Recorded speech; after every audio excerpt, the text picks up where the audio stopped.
Assalamualaikum warahmatullahi wabarakatuh. Selamat pagi anak-anak semua. Semoga kalian selalu dalam keadaan sehat walafiat. Kali ini Bu Vivi akan menjelaskan mengenai bab artikel.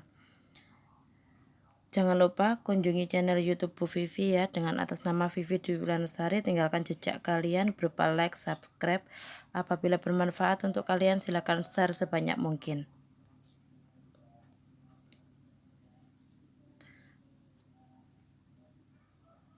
Pertama, kita akan membahas mengenai artikel, yaitu mengevaluasi informasi dalam sebuah artikel. Ada dua, fakta dan opini. Fakta, pernyataan penampilan situasi akurat dari sebuah masalah ataupun kejadian. Jadi benar-benar fakta dan terbukti ya, terbukti kebenarannya. Ciri-ciri fakta yaitu sebagai berikut: merupakan suatu kebenaran umum, menyertakan bukti berupa data yang akurat. Data ini berupa angka, bisa bahkan, bisa tabel, dan lain sebagainya, ataupun hasil penelitian yang bisa dinyatakan faktanya. Yang ketiga, mengungkapkan peristiwa yang benar-benar terjadi, jadi peristiwanya tidak hanya hoak ataupun isu belaka. Yang selanjutnya adalah opini. Opini merupakan pernyataan tentang suatu ide atau pikiran serta pendapat yang bersifat subjektif sehingga belum terbukti kebenarannya. Opini ini bisa dari pengarang atau penulis, bisa dari narasumber. Opini bisa berisi himbauan ataupun ajakan ataupun saran.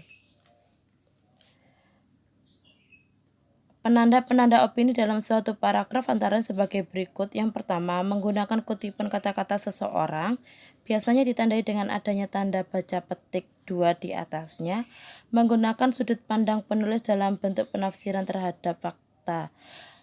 Maksudnya adalah sudut pandang penulis adalah penulis mengungkapkan pendapatnya dalam suatu artikel dengan menggunakan kata ganti penunjuk orang saya.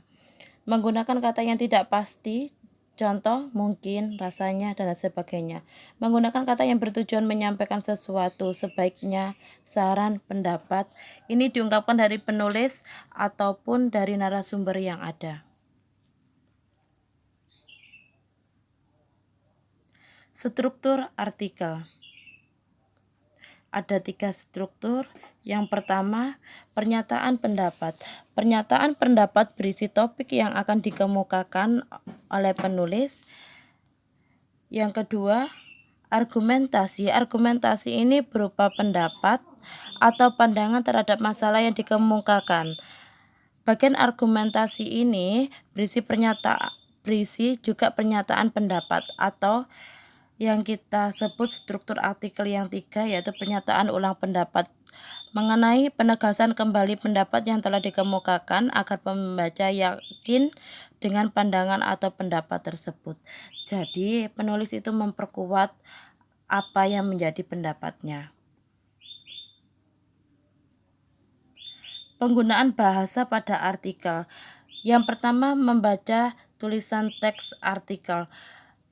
Tidak terlalu panjang, mudah dibaca, mudah dipahami oleh pembaca. Yang kedua, bahasa yang digunakan teks artikel komunikasi, tidak bertele-tele, ringkas penyajiannya, dan tidak menimbulkan ambigu ya. Yang ketiga, kalimat yang digunakan teks artikel efektif, efisien, mudah dimengerti. Yang keempat, istilah asing atau bahasa daerah teks artikel buat padanan kata dalam bahasa Indonesia, biar semua orang itu paham apa yang menjadi isu dalam artikel tersebut atau yang menjadi argumentasi dalam penulis tersebut, agar sesuai dengan topik yang dibicarakan.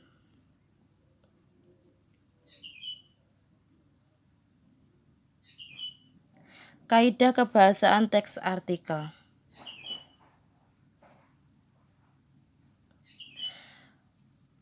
Kata rujukan.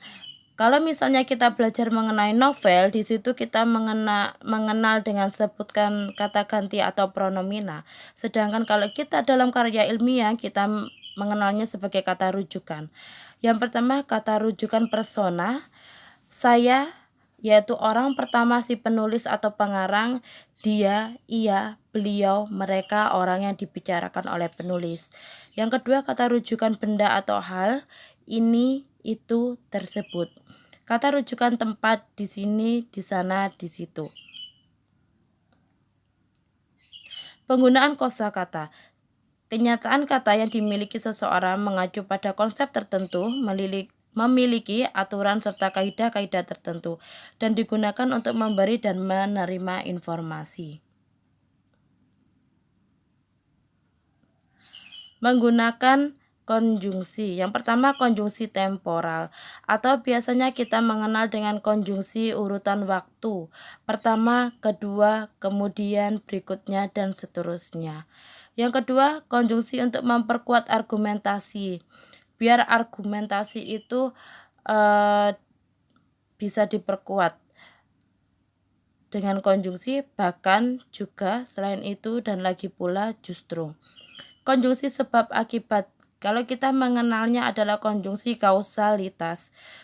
Contoh, karena, jika, akibat, agar, oleh sebab itu, dengan demikian, bila, kalau, oleh karena itu.